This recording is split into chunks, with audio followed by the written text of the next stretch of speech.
नमस्कार, हमारा उत्तराखंड लेकर मैं हूं आपके साथ संदीप रंजन सरकार। रुक करते हैं खबरों का। सीएम पुष्कर सिंह धामी के सख्त निर्देश पर यूके SSSC में जेई और एई परीक्षा में हरिद्वार पुलिस की एसआईटी जांच के बाद मुकदमा दर्ज करने की कार्रवाई की गई, जिसके बाद मुख्यमंत्री पुष्कर सिंह धामी ने कहा कि उत्तराखंड में पेपर लीक का रोग नासूर बन चुका है, इसको खत्म किए बिना वे चैन से नहीं बैठेंगे।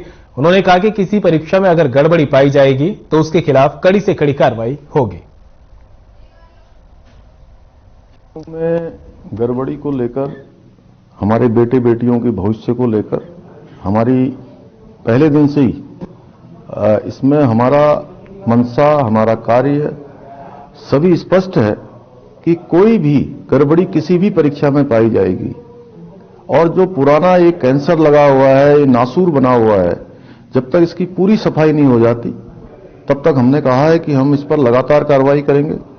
और पिछले दिनों इसी क्रम में जेई और एई की जो भर्ती परीक्षा आयोजित हुई थी उस पर भी जो है कुछ शिकायतें मिली और हमने प्रारंभिक उसमें जांच करवाई।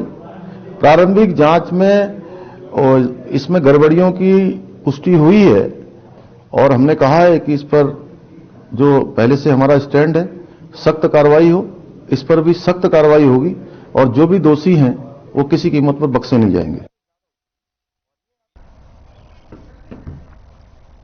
मुख्यमंत्री पुष्कर सिंह धामी के सख्त निर्देशन पर यूके SSSC में जेई और एई परीक्षा में एसआईटी जांच के बाद मुकदमा दर्ज करने की कार्रवाई की गई है, जिस पर अब मुख्यमंत्री पुष्कर सिंह धामी ने कहा कि उत्तराखंड में पेपर लीक का रोग नासूर बन चुका है, इसको खत्म किए बिना वे चैन से नहीं बैठेंगे। साथ ही उन्होंने कहा कि किसी भी परीक्षा में अगर गड़बड़ी पाई जाएगी तो उसके खिलाफ कड़ी से कड़ी कार्रवाई की जाएगी।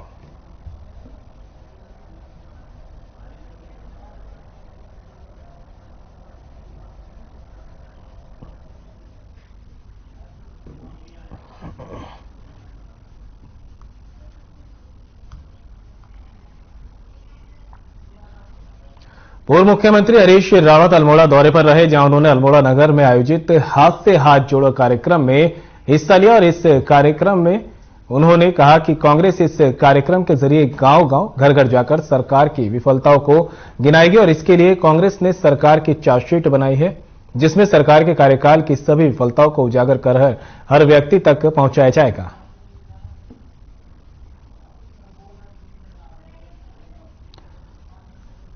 तो खबर आपको अल्मोड़ा से बता रहे हैं, जहां पर पूर्व मुख्यमंत्री हरीश रावत दौरे पर रहे और अपने दौरे के दौरान उन्होंने नगर में आयोजित हाथ से हाथ जोड़ो कार्यक्रम में हिस्सा भी लिया। साथ ही उन्होंने कहा कि कांग्रेस इस कार्यक्रम के जरिए गांव-गांव तक जाएगी और कांग्रेस की जहां एक तरफ उपलब्धियों को रखा जाएगा सामने, तो वहीं सरकार की विफलताओं को भी गिनाने का काम कांग्रेस के कार्यकर्ता करेंगे और इसके लिए कांग्रेस ने सरकार की चार्जशीट बनाई है, जिसमें सरकार के कार्यकाल की सभी विफलताओं को उजागर भी किया जाएगा और हर व्यक्ति तक सरकार की विफलताएं पहुंचाई जाएंगी।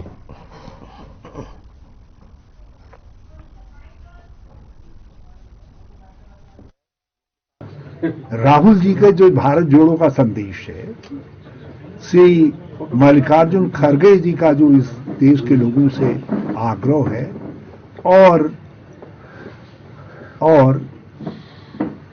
इस सरकार के खिलाफ हमारी जो राष्ट्रीय चार्जशीट है, हमने राज्य की चार्जशीट करण मेहरा जी की अध्यक्षता में बनाई उसको, और अब हम प्रदीप जी और इन सब की देखरेख में, मनोज गोविंद सिंह कुंजवाल जी आदि सब की देखरेख में एक स्थानीय लोकसभा क्षेत्र वाइज भी चार्जशीट बनाएंगे, उसको हम लोगों तक पहुंचाएंगे। हमारा प्रयास रहेगा कि हम सारे गांवों को, सारे बूथों तक पहुंचे।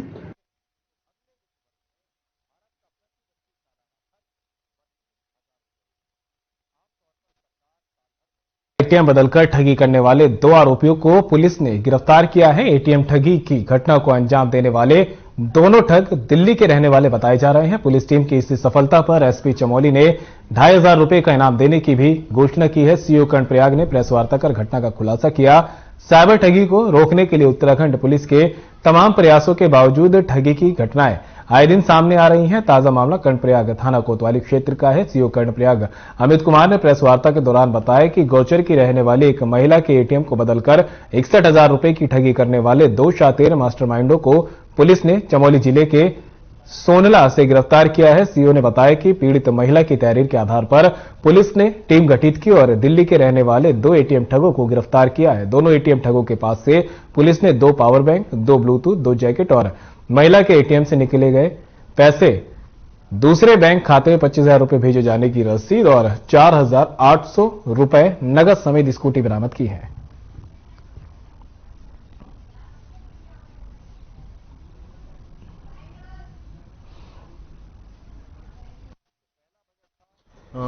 इसमें कर्णप्रयाग क्षेत्र में पीएनबी एटीएम में एक घटना घटित हुई थी, जिसमें एक महिला का एटीएम बदल के उसके एटीएम से अलग अलग जगह से पैसा निकाला गया था। तो उसमें जैसे ही थाने में सूचना आई, उसमें अब तत्काल अभियोग पंजीकृत कर टीम का गठन किया गया। इसमें टीम द्वारा सीसीटीवी और अन्य साक्ष्य संकलन कर चेक किया गया। तो इसमें पाया गया कि 2 अभियुक्त जो दिल्ली के रहने वाले हैं, गौरव शर्मा और राहुल, इनके द्वारा इस घटना को अंजाम दिया गया है। इसमें इनकी गिरफ्तारी कर ली गई है आज।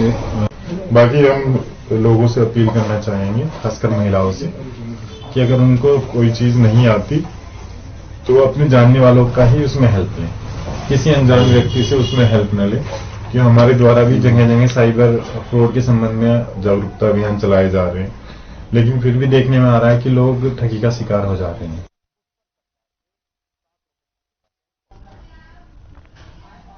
खबर बेरीनाग से है, जहां विकासखंड में तैनात अपर जिला सहकारी अधिकारी महेंद्र सिंह को 31 वर्ष की उम्र तक सेवा करने के बाद अधिष्ठता वर्ष पूरा होने पर विकासखंड सभागार विदाई समारोह का आयोजन किया गया। समारोह में जिला सहकारी बैंक के शाखा प्रबंधक LM टमटा ने कहा कि SDCO महेंद्र सिंह के द्वारा सहकारिता को नई ऊंचाई पर ले गए और सहकारिता विभाग की योजना आमजन तक पहुंचाने का कार्य किया है। इस मौके पर अपर जिला सहकारी बैंक अधिकारी महेंद्र सिंह ने कहा कि अपनी सेवा के दौरान हमेशा गरीब और निचले तबके के लोगों को सरकारी योजनाओं का लाभ दिलाया। इस मौके पर विकासखंड के अधिकारियों और कर्मचारियों ने स्मृति चिन्ह देकर उनका सम्मान किया।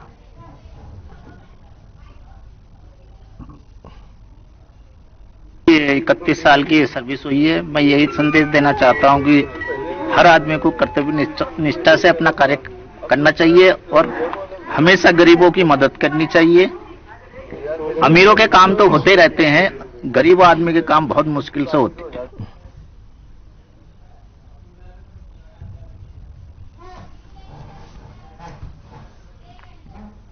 और अब खबर हरिद्वार से है, जहां जिले के सिडकुल स्थित इंकलाबी मजदूर यूनियन ने कामगारों के साथ एक फूड कंपनी पर धरना प्रदर्शन किया और कामगारों ने कंपनी प्रबंधन के खिलाफ जमकर नारेबाजी की। सिक्योरिटी गार्ड ने कामगारों को हस्ताक्षर न कर कंपनी में जाने से रोक दिया था। वहीं कामगारों का कहना है कि वे पिछले 17 साल से कंपनी बेस पर कार्यरत है। अब कंपनी ने उत्पादन बंद कर उनको बेरोजगार कर दिया है। कंपनी ने 12 घंटे ड्यूटी कराकर 8 घंटे का ही वेतन दिया।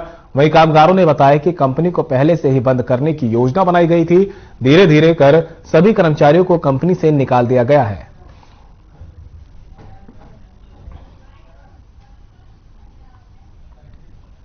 मैं राजा विश्व में 2006 से कार्य पर हूं और हमारी मांगे सिर्फ यही थी कि वह कंपनी चलाए और हमें काम पर रखे जाए। और उन्होंने जुलाई अगस्त से लेओप ले लिया, हमारे को आधा पैसा दे रहे थे। अब जो आधा पैसा भी देना, उन्होंने कल से ड्यूटी लगवाने के मना कर दिया है। सुबह हमें पता लगा आज से साइन नहीं होंगे, तो हमने फिर यहाँ पर हल्ला उल्ला बोला। तब जब मैनेजमेंट अंदर गया तो कह रहा कि अभी हमने गेट पर बोर्ड लगा दिया, कंपनी बंद हो चुकी है, पर इसमें ऐसा कुछ भी नहीं लिखा जो गेट पर पर्चा लगाया है। कंपनी बंद हो चुकी है। हम डीएलसी साहब के पास भी गया, पहले हमारे पास बंद करने की अथॉरिटी नहीं है। और मैं यहाँ पे पंकज कुमार इंकलाबी मजदूर केंद्र से मजदूरों को कानूनी सलाह देते हैं यहाँ पे और इनको अधिकारों के प्रति जागरूक करते हैं। 17 सालों से यहाँ पे सारे अधिकार जो है इनके खत्म कर रखे थे। 4 साल का OT का 12 घंटे काम करा के 8 घंटे की सैलरी दे रखी। सारे प्रमाण हमारे पास हैं। 28 फरवरी 2022 से इस कंपनी के अंदर इन्होंने पूरा प्रयास किया कि इतना टॉर्चर कर दो वर्कर्स को कि ये 15 दिन का काम देते थे कि ज्यादातर लड़के यहाँ से छोड़ के चले जाएं। इसके बाद जब ये हमारे पास आए तो हमने साफ कहा इनसे कि आप ग्रेजुटी और बोनस ये तो केवल आपका अपना है, ये तो आपको कहीं पर भी मिल जाएगा, लेकिन आपको नौकरी मिलनी चाहिए, कंपनी खुलनी चाहिए।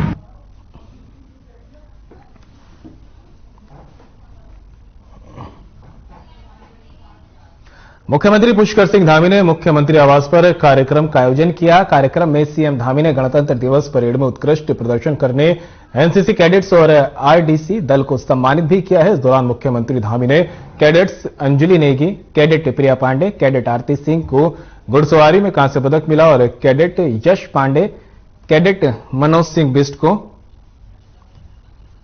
घुड़सवारी में कांस्य पदक मिला है। कार्यक्रम के दौरान उत्कृष्ट प्रदर्शन के लिए flying cadet Avinash, cadet Mayank काला समेत कई कैडेट को सम्मानित किया गया। इस दौरान एनसीसी कैडेट को गणतंत्र दिवस पर बधाई देते हुए मुख्यमंत्री धामी ने कहा कि हमारे एनसीसी कैडेट्स के उत्कृष्ट प्रदर्शन के साथ ही इस वर्ष गणतंत्र दिवस के अवसर पर कर्तव्य पथ पर उत्तराखंड की झांकी मानसखंड को प्रथम स्थान मिलना प्रत्येक उत्तराखंडवासी के लिए गर्व का विषय है।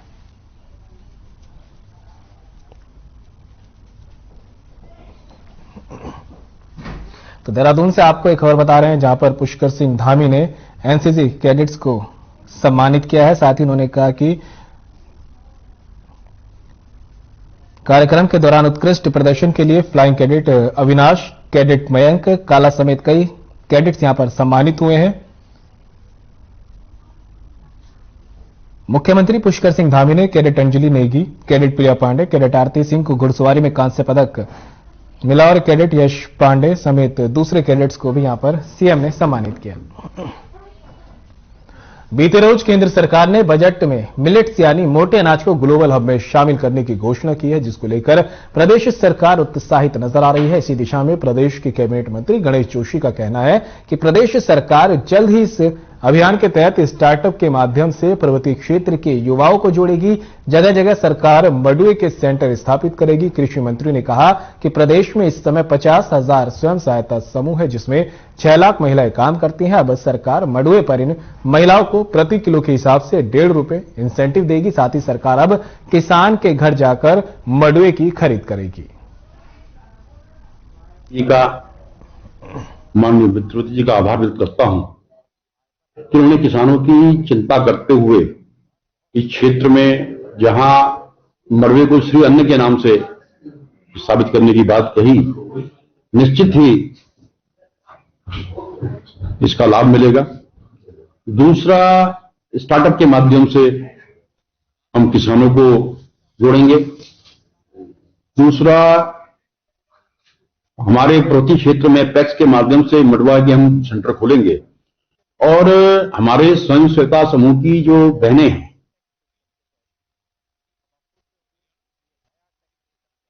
कैबिनेट मंत्री गणेश जोशी के बयान पर लगातार बवाल मचा हुआ है। कांग्रेस गणेश जोशी के बयान को लेकर बीजेपी पर पूरी तरह हमलावर है, तो वहीं अब बीजेपी ने भी गणेश जोशी के बयान से किनारा कर लिया है। बीजेपी के प्रदेश अध्यक्ष महेंद्र भट्ट का कहना है कि गणेश जोशी का बयान उनका निजी बयान है और पार्टी का इससे कोई लेना देना नहीं है। इसलिए अगर कोई जानकारी इस बयान को लेकर लेनी है तो गणेश जोशी से पूछ सकते हैं।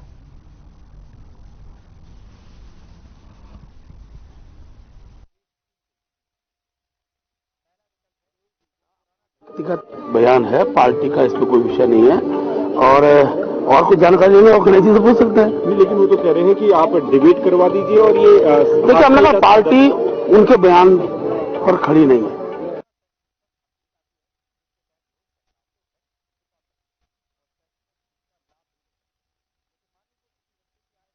मंत्री और कांग्रेस के दिग्गज नेता हरीश रावत ने अल्मोड़ा में प्रेस कॉन्फ्रेंस की। प्रेस वार्ता के दौरान हरीश रावत ने डबल इंजन की सरकार पर जमकर निशाना साधा। राज्य की धामी सरकार पर निशाना साधते हुए पूर्व सीएम हरीश रावत ने कहा कि बीजेपी के शासनकाल में लोक सेवा आयोग सहित कई परीक्षा घोटालों के मामले सामने आ रहे हैं। उत्तराखंड में बेरोजगार परेशान है, महिलाओं पर अत्याचार हो रहा है, पलायन और महंगाई बढ़ रही है, जबकि भ्रष्टाचार और नशे का कारोबार बढ़ता जा रहा है।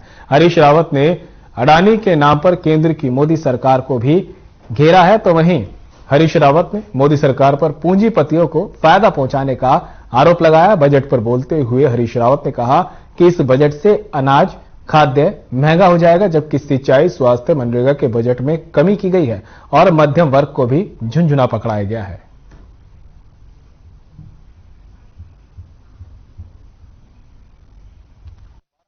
देखिए, अधीनस्थ सेवा चयन आयोग में भयंकर गड़बड़ियां सम्मिलित सामने आई और अनंतगतवा जांच भाजपा के हाकम पर आकर के रुकी,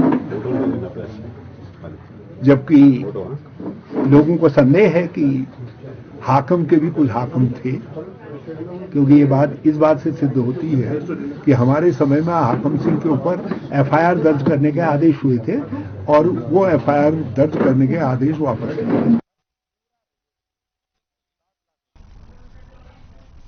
उत्तराखंड बीजेपी ने पूर्व सीएम हरीश रावत पर हमला बोला है। हरीश रावत ने पिछले दिनों कहा कि बीजेपी सरकार में नशे को बढ़ावा मिल रहा है। अब इस पर बोलते हुए बीजेपी हमलावर हो गई है। बीजेपी के प्रदेश अध्यक्ष महेंद्र भट्ट ने कहा कि हरीश रावत के शासनकाल में खुले तौर पर नशे को बढ़ावा दिया जाता है। ऐसे में हरीश रावत का यह बयान काफी हास्यास्पद है। उन्होंने कहा कि हरीश रावत अपने शासनकाल में युवाओं को भांग की खेती के लिए प्रोत्साहित कर रहे थे। बीजेपी प्रदेश अध्यक्ष ने कहा कि उत्तराखंड को नशा मुक्त बनाने का सीएम पुष्कर सिंह धामी ने संकल्प लिया है और 2025 तक उत्तराखंड को नशा मुक्त बनाएंगे। इस दिशा में मुख्यमंत्री पुष्कर सिंह धामी लगातार आगे बढ़ रहे हैं और इसके सार्थक परिणाम भी जल्द आने वाले हैं।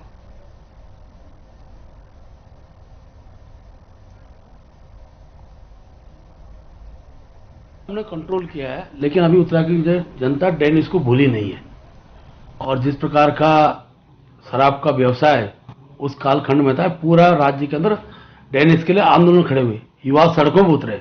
इसलिए हरीश जी को इस संबंध में ज्ञान देने की आवश्यकता हमको नहीं।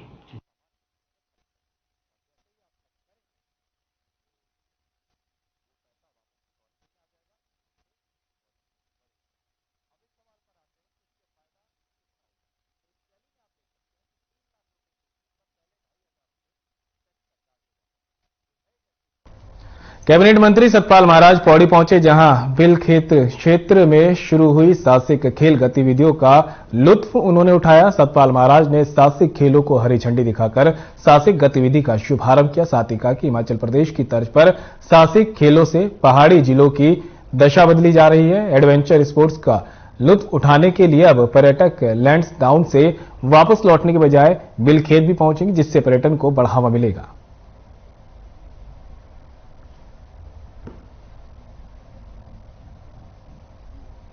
हमारे लैंसडाउन में पर्यटक आ रहा है और उसके बाद वो सोचता है कि क्या करूं मैं, तो हम चाहते हैं कि ये पैराग्लाइडिंग की एक्टिविटी, ये हमारी जो हमारा फ्लाइंग सफारी है, ये सब जगह यहां पर हो।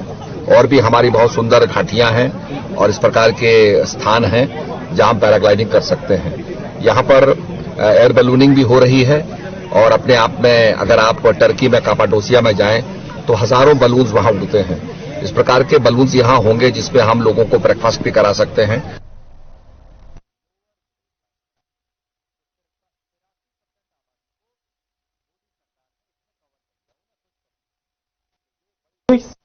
गतिविधियों का उन्होंने लुत्फ उठाया है और सतपाल महाराज ने साहसिक खेलों को हरी झंडी दिखाकर साहसिक गतिविधि का शुभारंभ भी किया। एडवेंचर स्पोर्ट्स का लुत्फ उठाने के लिए अब पर्यटक लैंसडाउन से वापस लौटने के बजाय बिलखेत भी पहुंचेंगे, जिससे पर्यटन को भी बढ़ावा मिलेगा।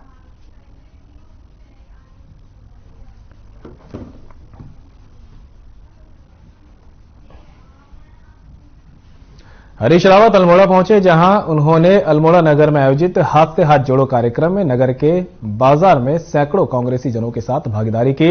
इस कार्यक्रम को लेकर उन्होंने कहा कि कांग्रेस इस कार्यक्रम के जरिए घर घर जाकर सरकार की विफलताओं को गिनाएगी और इसके लिए सरकार को चार्जशीट बनाई जा रही है, जिसमें सरकार के कार्यकाल की सभी विफलताओं को उजागर कर हर व्यक्ति तक पहुंचाया जाएगा और 2024 में इस सरकार को जड़ से उखाड़ने का कार्य किया जाएगा।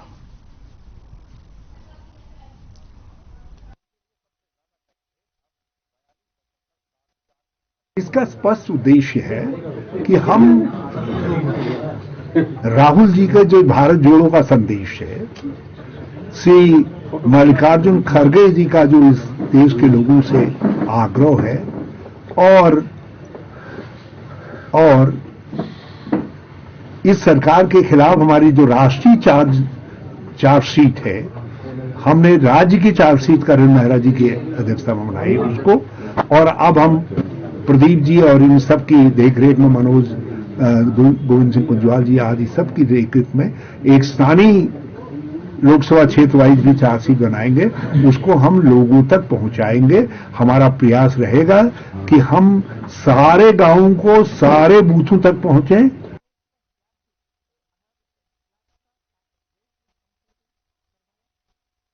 और खबर ऋषिकेश से है, जहां प्रस्तावित G20 सम्मेलन में पहुंचने वाले मेहमानों की सुरक्षा के लिए पुलिस ने कड़ी सुरक्षा व्यवस्था के इंतजाम करने के लिए पुलिस कप्तान और एसएसपी ने कई बैठकें की। बता दें, बैठक में आयोजित स्थल, होटल सहित रूट पर विशेष पुलिस बल तैनात रहेगा। इसी कड़ी में पिछले दिनों चीफ सेक्रेटरी एसएस संधू ने भी ऋषिकेश में अधिकारियों को जरूरी दिशा निर्देश भी दिए हैं। साथ ही डीजीपी अशोक कुमार भी एक दौरे की तैयारी का जायजा ले चुके हैं। उन्होंने बताया कि सरकार के दिशा निर्देश के तहत पुलिस ने G20 सम्मेलन में पहुंचने वाले मेहमानों की सुरक्षा का खाका तैयार कर लिया है। आयोजन स्थल और आसपास के क्षेत्रों में मेहमानों की निगरानी के लिए कई संवेदनशील स्थान चिन्हित किए गए हैं। वीवीआईपी काफिले के आगमन को लेकर भी पुख्ता ट्रैफिक प्लान तैयार किए जा रहे हैं। हमारी पूरी तैयारी सुरक्षा की, जो भी इंटरनेशनल नॉर्म्स हैं, हर तरह से जो भी मेहमान आने वाले उनका पूरा ख्याल रखा जाएगा और पुलिस की ओर से विशेषकर सुरक्षा और ट्रैफिक उसकी पूरी तैयारी की जा रही है। विशेष कोई फोर्स की व्यवस्था भी की जा रही है? ऑब्वियसली सब स्पेशल व्यवस्थाएं होंगी।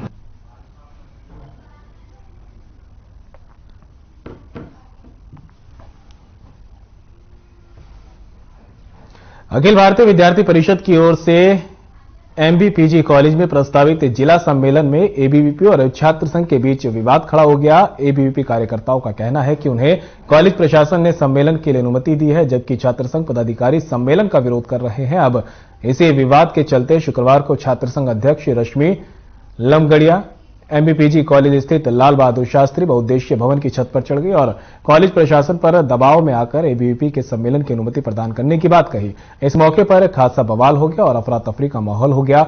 वहीं मौके पर पुलिस प्रशासन सहित सिटी मजिस्ट्रेट ऋचा सिंह मौके पर पहुंचकर उन्होंने जायजा लिया।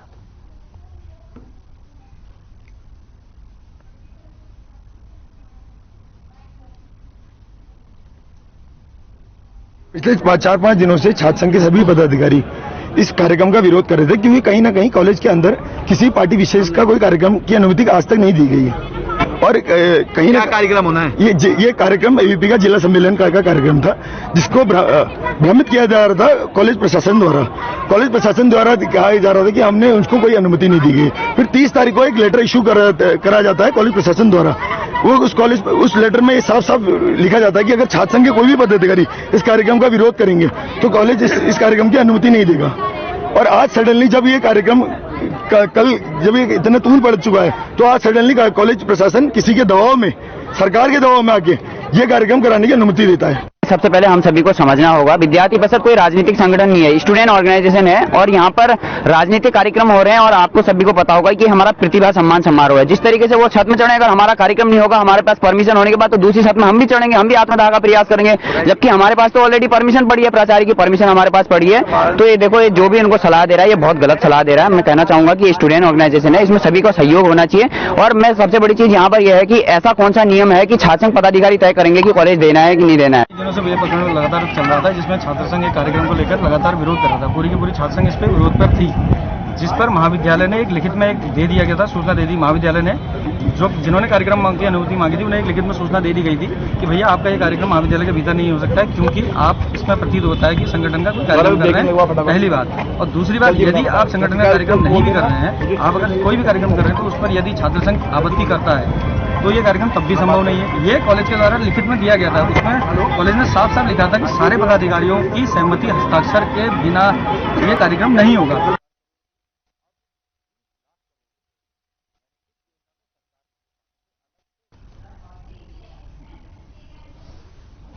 खबर मंगलौर से है, जहां एक व्यक्ति ने उपचार में लापरवाही का आरोप लगाते हुए चिकित्सकों को उसकी पत्नी की मौत का जिम्मेदार ठहराया। आपको बता दें कि चिकित्सकों ने 19 जनवरी को बाहर से अल्ट्रासाउंड करवाने की बात कही। जब उन्होंने बाहर से अल्ट्रासाउंड करवाया तो रिपोर्ट में पता चला कि उसकी पत्नी 6 सप्ताह की प्रेग्नेंट थी और पास ही स्थित एक निजी अस्पताल में उसका इलाज चल रहा था।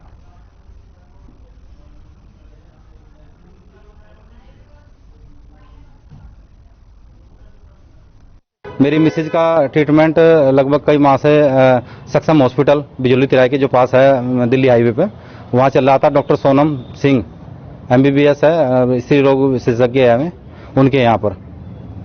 क्या प्रकरण ये था कि मेरी मिसेज का एक्टोपिक प्रेगनेंसी, यानी कि जो बच्चा था लगभग 6 सप्ताह का, वो उसमें था ट्यूब में, नले बोलते हैं जिसे, उसमें था। उसके संबंध में मैं उनके पास आया था ट्रीटमेंट करने के लिए। उन्होंने कहा कि 19 तारीख को आया था मैं, 19 जनवरी को उन्होंने मुझे बताया कि इसका अल्ट्रासाउंड की सुविधा यहाँ नहीं है। अल्ट्रासाउंड तो है, मतलब यहाँ डॉक्टर मौजूद नहीं है, आप ड्यूटी से वो करा लो। देखिए, जो उसका ट्रीटमेंट था वो गांधी डिपार्टमेंट के अंदर चल रहा था, लेकिन मेरी नॉलेज में था, being a owner of the hospital, ना तो उसका कोई 6 रुपए का बिल था ना है, समझिए।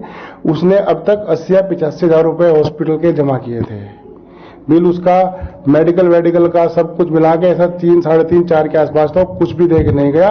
वो हर बार स्वाइप मशीन करता था, देख लीजिए आप, और हर बार फेल होता था। वो हमारा 4 दिन से इस तरीके से। फिर भी मैंने कहा कि भाई पेशेंट इज प्रायोरिटी, हमने उनका ट्रीटमेंट नहीं रोका। पिछले 6 महीने से मेरे अंडर में ट्रीटमेंट ले रही थी। उनका पहले भी एक ऑपरेशन हुआ था एम्स ऋषिकेश में, जहां पर उनके जो पहला बच्चा था वो राइट ट्यूब में फंसा था। उसके बाद में क्योंकि राइट ट्यूब में फंसा था तो ऑपरेशन से उनका ट्रीटमेंट किया गया। अभी क्योंकि लेफ्ट ट्यूब बची हुई थी तो फिर वो ट्रीटमेंट लेना चाहते थे इनफर्टिलिटी का, बच्चा कंसीव करने का। तो बेबी कंसीव हुआ, इस बार जो था वो लेफ्ट ट्यूब में कंसीव हुआ। तो क्योंकि एक ही ट्यूब बची थी तो फिर हमने पहले 6 से 7 दिन उनको कोशिश की कि दवाइयों से उनका ट्रीटमेंट हो जाए। और बुलेटिन में मेरे साथ इतना ही, दीजिए इजाजत, नमस्कार।